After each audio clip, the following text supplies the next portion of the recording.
Well, Ballydoyle Valor is joining us now. Nicky, he's such a happy dog, isn't he? He is. He's always wagging his tail. He just loves everybody and always pleased to see everybody. Yeah, I mean, he's a great dog in the kennel. There's no problems at all with him.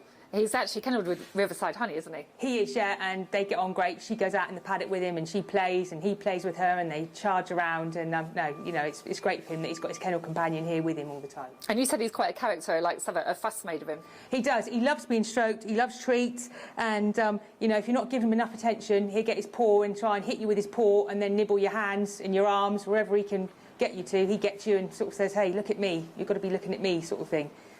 Perhaps no surprise that he finishes the way he does, because he's out of Fear in Muskie and Kinloch Bray, and she was obviously a fantastic stayer. She was, and she's thrown a lot of strong dogs. You know, we actually had a couple of litter mates for him earlier on in their career, and they were very strong as well.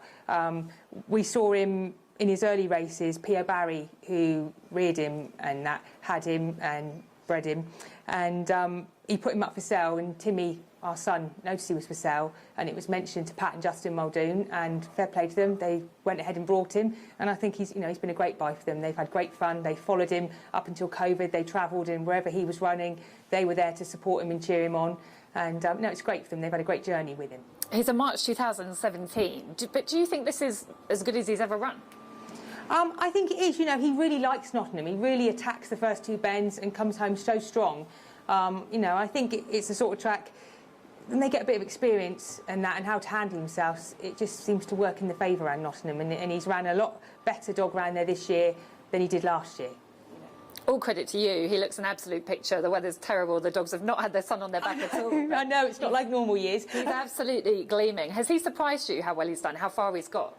No, because, you know, last year he came out, he had one trial last year and then went in a trial stake and he ran brilliant in the trial stake, and then I think only just missed out on qualifying in the early rounds. So we knew he was capable, but look, you know, whether we knew he'd get to a Derby final, you always hope, don't you? You know, that's what everyone's dream is. So, no, you know, he's a great dog. I think I've seen 16 to 1 in places for this dog for the final. You know, is that too big? I think it is. You know, it's a wide open final, and I know he's probably the outsider, but I mean, 16 to 1 in a wide open final, you'd probably be a little bit shorter than that. And he doesn't know what price he is. He's just going to be running to catch the bunny.